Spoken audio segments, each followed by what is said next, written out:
एक दृश्य की कल्पना कीजिए। रात का सन्नाटा है, कमरे में गहरा अंधेरा है, बस खिड़की से सड़क की एक हल्की पीली सी रोशनी अंदर आ रही है। अचानक आंखें खुलती हैं और सब कुछ बिल्कुल सामान्य लग रहा होता है। हाँ बिल्कुल, सामने कमरे की वही जानी पहचानी छत दिख रही है। इंसान पूरी तरह से होश में है, लेकिन फिर जब शरीर को हिलाने की कोशिश होती है तो एक भयानक एहसास होता है। शरीर पूरी तरह से जम चुका है, कोई हरकत करना नामुमकिन सा हो जाता है। उंगलियों का एक पोर तक नहीं हिल रहा, गले से आवाज नहीं निकल रही, और तभी छाती पर एक बहुत भारी दबाव महसूस होने लगता है। ऐसा लगता है जैसे कोई वहीं है, उसी कमरे में, अंधेरे के उस कोने में खड़ा है और वो बस देख रहा है। बाप रे, ये एक ऐसा खौफनाक अनुभव है जो किसी भी इंसान को अंदर तक हिला सकता है। वो बेबसी, वो एहसास कि इंसान पूरी तरह से जाग रहा है, अपनी आंखों से सब कुछ देख रहा है, लेकिन अपने ही शरीर के भीतर एक कैदी बन गया है। बिल्कुल। और सबसे डरावनी बात यह है कि उस अंधेरे में एक अनजान खौफनाक उपस्थिति का साफ साफ महसूस होना। मतलब ये कोई आम बुरा सपना नहीं है, ये एक ऐसी स्थिति है जहां वास्तविकता और दुष्स्वप्न की जो सीमाएं हैं ना, वो पूरी तरह से मिट जाती हैं। एकदम सही कहा। और आज के हमारे इस गहरी चर्चा वाले विश्लेषण का मिशन इसी रहस्य की तह तक जाना है। हम जिस चीज की बात कर रहे हैं उसे मेडिकल की भाषा में स्लीप पैरालिसिस कहा जाता है।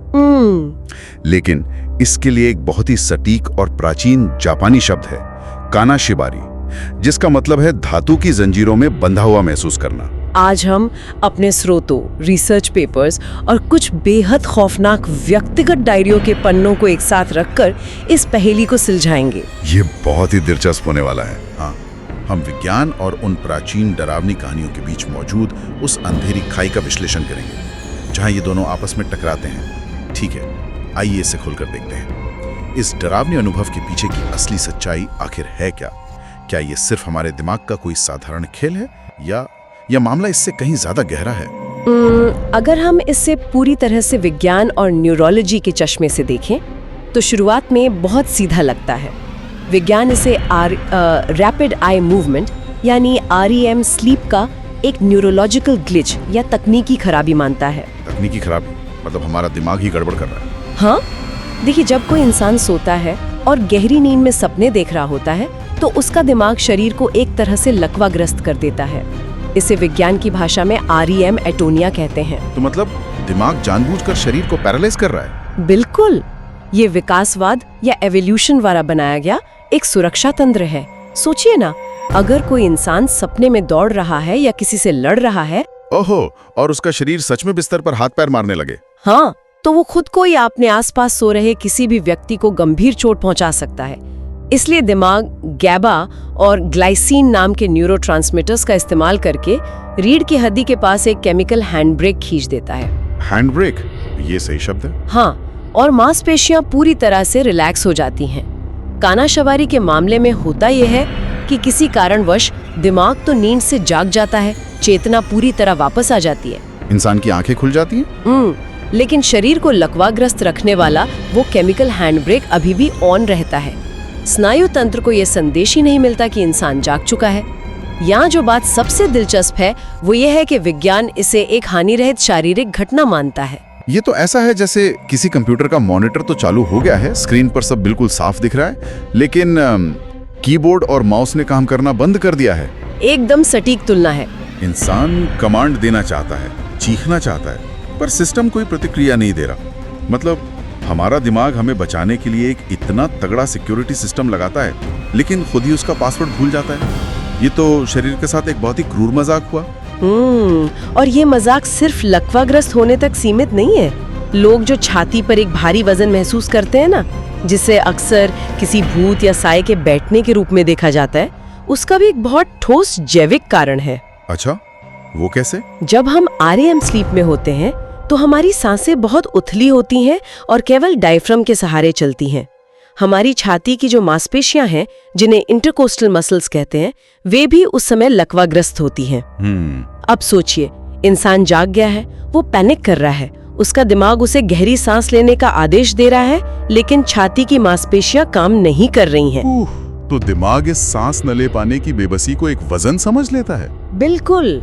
दिमाग इस शारीरिक प्रतिबंध की व्याख्या इस तरह करता है कि छाती पर कोई बहुत भारी चीज रखी हुई है। लेकिन असली विज्ञान तो तब सामने आता है जब हम उन परछाइयों की बात करते हैं। हाँ, वो सबसे डरावना हिस्सा है। लोग अक्सर कहते हैं कि अगर ये सिर्फ केमिकल की बात है तो हर किसी को कमरे में कोई डरावना साया क्यों दिखता है? इसका कारण है हमारा अमिगडाला। ये हमारे दिमाग का फियर सेंटर या अलार्म सिस्टम है, जो खतरे के समय एक्टिवेट होता है। और जब इंसान पैरालाइज होकर जागता है तो अमिगडाला इस बेबसी को एक जानलेवा खतरे के रूप में देखता है। ये पूरी तरह से हाइपर एक्टिव हो जाता है। तो अमिगडाला कह रहा है हम हिल नहीं पा रहे हैं, मतलब आसपास कोई शिकारी है। एकदम सही। अमिगडाला खतरे का सिग्नल भेजता है, और क्योंकि कमरे में असल में कोई नहीं होता तो इंसान का दिमाग, जो अभी भी नींद और जागरण के बीच फंसा है, उस डर को सही साबित करने के लिए एक आकृति गढ़ लेता है। मतलब दिमाग खुद ही भूत बना रहा है। हाँ, वो सपने देखने वाली अवस्था का इस्तेमाल करके कमरे के किसी अंधेरे कोने में एक खौफनाक परछाई प्रोजेक्ट कर देता है। ये दिमाग का तरीका है ये कहने का, मैं डरा हुआ हूँ तो जरूर वहाँ कुछ खौफनाक होना चाहिए। लेकिन अगर ये सिर्फ दिमाग की एक तकनीकी खरागी और अमिगडाला का रिस्पॉन्स है, तो स्रोत सामग्री हमें एक बहुत ही अजीब तथ्य की ओर ले जाती है। वो क्या? दुनिया भर के लोग जिनका आपस में कोई संपर्क नहीं है, जो अलग अलग संस्कृतियों से आते हैं, वे बिल्कुल एक ही तरह की डरावनी परछाई का मतिभ्रम क्यों कर रहे हैं? अगर ये सिर्फ सॉफ्टवेयर बग है तो सबका बग एक जैसा कैसे हो सकता है? ये एक बहुत ही वैलिड पॉइंट है। इस समानता को समझने के लिए हमारे पास जो फाइल्स हैं, उनमें एक बहुत ही वास्तविक और रोंगटे खड़े कर देने वाली घटना का जिक्र है। ये तकाशी नाम के एक व्यक्ति का अनुभव है, जिसने पहली बार कानाशीबारी का सामना किया था। तकाशी की कहानी। रात के 3:03 का समय था। तकाशी की अचानक नींद खुली। कमरा बहुत ज्यादा शांत था। वो अजीब सी चुभने वाली शांति जो तूफान से पहले होती है। रात के उस प्रहर में जब दुनिया बिल्कुल शांत होती है ना, तो हमारी इंद्रियां किसी भी छोटे से बदलाव को बहुत तीव्रता से पकड़ती हैं। हाँ, तकाशी ने अपना सिर हिलाने की कोशिश की, लेकिन वो इंच भर भी नहीं हिला सका। शुरुआत में उसे लगा कि वो शायद अभी भी कोई सपना देख रहा है, लेकिन उसे कमरे की हर एक चीज बिल्कुल असली लग रही थी। खिड़की, अलमारी, सब कुछ। यहाँ कहानी वाकई बहुत दिलचस्प हो जाती है, क्योंकि तकाशी को यकीन था कि कमरे में कोई है, और तभी उसे एक आवाज सुनाई दी, एक धीमी, अनियमित सांसों की आवाज। और सबसे डरावनी बात ये थी कि वो सांसें उसकी खुद की नहीं थी। अरे बाप रे! इस तरह के विवरण हमें बताते हैं कि दिमाग की वो हाइपर विजिलेंट अवस्था कितनी जटिल होती है। हाँ, जब हम आमतौर पर सपने देखते हैं तो वो मुख्य रूप से दृश्य होते हैं, लेकिन तकाशी के मामले में ये अनुभव केवल विजुअल नहीं था, ये पूरी तरह से सेंसरी और ऑडिटरी था। उसे एक और इंसान की सांसें सुनाई दे रही थीं। मतलब उसका अमिगडाला सिर्फ परछाई नहीं, पूरी आवाजें भी बना रहा था। अमिगडाला ने एक पूरी श्रव्य वास्तविकता का निर्माण कर दिया था। तकाशी ने चीखने की कोशिश की, लेकिन उसकी आवाज गले में ही फंस कर रह गई, क्योंकि वोकल कॉर्ड्स भी उसी केमिकल हैंडब्रेक के असर में थे। बिल्कुल। और फिर अचानक उसकी छाती पर वो भारी दबाव आ गया। तकाशी ने लिखा है कि ऐसा लगा जैसे कोई सचमुच उसके ऊपर चढ़कर बैठ गया है। वो ठीक से सांस नहीं ले पा रहा था। भयानक। और उसी पल अपनी आंखों के बिल्कुल किनारे पर पेरिफेरल विजन में उसने एक परछाई देखी, एक ऐसा साया जो उसी के ऊपर बैठा हुआ था और उसे घूर रहा था। ये छोटी छोटी बातें, जैसे बिल्कुल कान के पास किसी और की सांसों की आवाज महसूस होना, छाती पर वो भौतिक वजन, इस घटना को एक आम सपने से कहीं ज्यादा डरावना बना देती हैं। विज्ञान की वो इंटरकॉस्टल मसल्स वाली बात अपनी जगह है, लेकिन उस पल में उस व्यक्ति के लिए वो साया 100% असली होता है। तकाशी की कहानी कोई इकलौती घटना नहीं है। अगर हम इस घटना के पैटर्न पर नजर डालें तो ये सदियों पुरानी एक बहुत बड़ी पहेली का हिस्सा है। कैसे? कानाशीबारी या स्लीप पैरालिसिस में हमेशा कुछ बहुत ही विशिष्ट पैटर्न उभर कर आते हैं। एक काली आकृति का दिखना, छाती पर बैठा एक इंसानी आकार, कानों के पास फुसफुसाहट, और सबसे महत्वपूर्ण, किसी के द्वारा लगातार घूरे जाने का वो अजीब एहसास। स्रोतों के अनुसार ये आकृतियां भी कई बार बहुत विशिष्ट होती हैं। कुछ लोग एक ऐसी महिला को देखने का दावा करते हैं जिसके लंबे बाल उसके चेहरे को ढके हुए हैं। बिल्कुल भी इंसानी नहीं लगती। और दिलचस्प बात यह है कि दुनिया भर की अलग अलग संस्कृतियों में इसके लिए अलग अलग नाम मौजूद थे, वो भी विज्ञान के आने से बहुत पहले। जैसे जापान में योकाई। बिल्कुल, जापान में इसे दुष्ट आत्माओं का हमला माना जाता था। यूरोप की बात करें तो वहाँ की लोक कथाओं में इसे दी ओल्ड हैग कहा जाता था, एक चुड़ैल जो रात में आकर सोते हुए इंसान की छाती पर बैठ जाती है। भारत में भी इसे पिशाच या बोबा जैसे नामों से जाना जाता है। तो यहाँ एक तार्किक सवाल खड़ा होता है, क्या ऐसा हो सकता है कि हमारी प्राचीन लोक कथाओं ने ही इन आकृतियों का खाका हमारे दिमाग में खींच दिया हो? मतलब हम बचपन से भूतों में चुड़ैलों और पिशाचों की कहानियां सुनते आ रहे हैं, तो क्या ये संभव नहीं है कि जब हमारा दिमाग लकवाग्रस्त होता है तो वो बस उन्हीं पुरानी कहानियों को हमारी आंखों के सामने प्रोजेक्ट कर देता है? अगर हम इसे बड़ी तस्वीर से जोड़कर देखें तो ये विकासवादी मनोविज्ञान का एक बहुत शानदार उदाहरण है।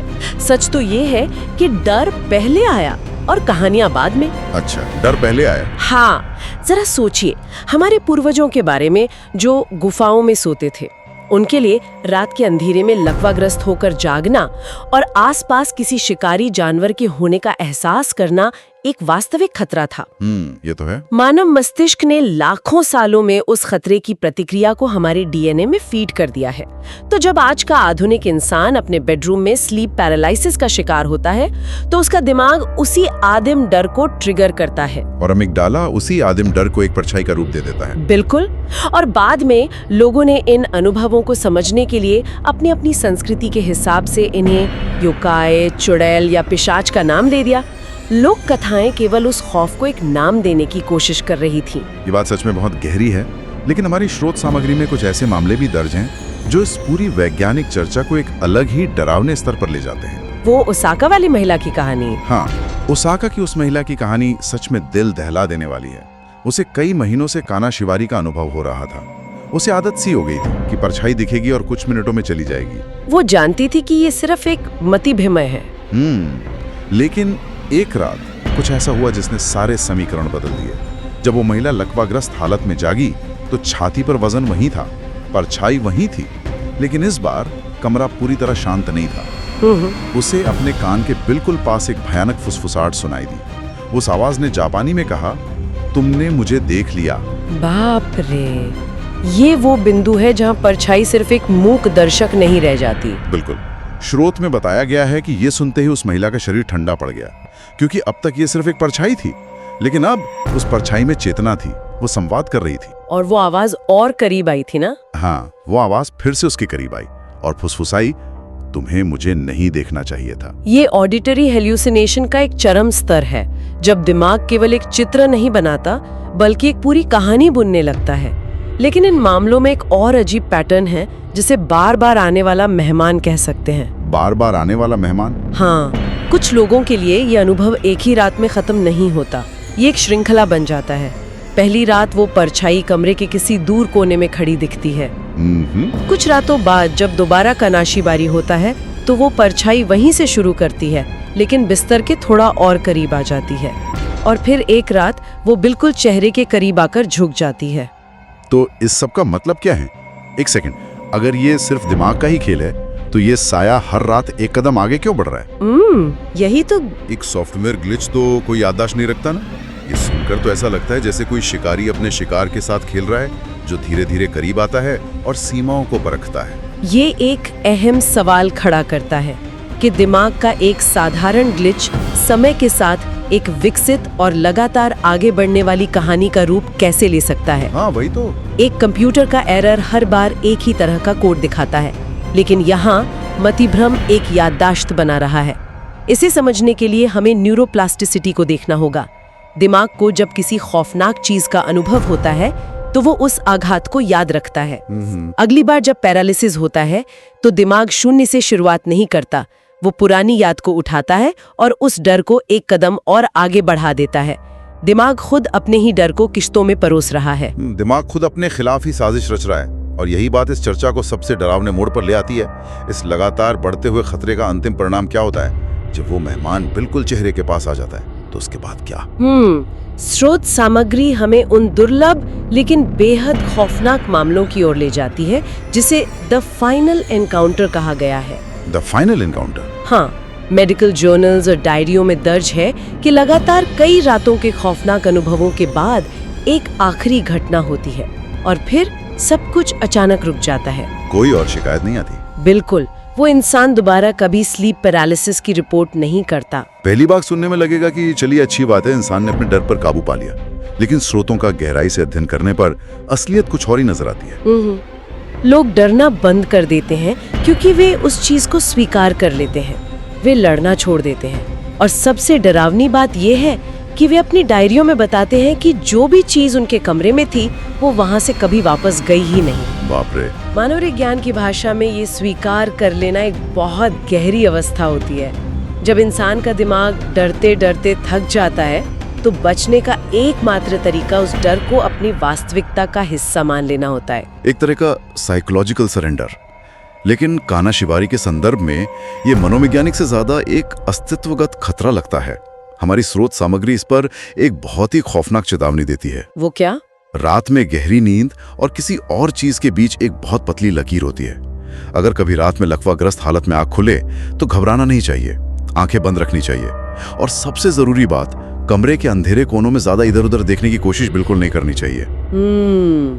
क्योंकि लोक कथाओं के अनुसार अगर उस घबराहट में गलती से इंसान ने उस चीज को साफ साफ देख लिया, हाँ, उसकी आंखों में देख लिया, और उस साए को पता चल गया कि इंसान जाग रहा और उसे देख सकता है, तो वो रिश्ता बदल जाता है। फिर इंसान केवल एक दर्शक नहीं रहता, वो उस दुस्वप्न का एक सक्रिय भागीदार बन जाता है। बिल्कुल। अगर उसे पता चल गया कि इंसान जाग रहा है तो शायद वो दोबारा कभी जागने ही ना दे। ये सच में रोंगटे खड़े कर देने वाला है। विज्ञान के पास अपने तर्क हैं और सदियों पुरानी लोक कथाओं के पास अपनी चेतावनियां। लेकिन आज के हमारे इस पूरे विश्लेषण के बाद एक ऐसा विचार सामने आता है जो इन दोनों से परे है।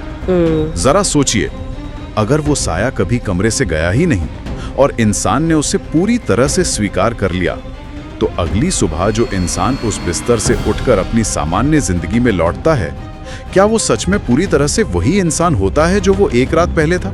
या उस साए का कुछ हिस्सा? हाँ, या उस साए का कुछ हिस्सा हमेशा के लिए उस इंसान के भीतर अपनी जगह बना लेता है।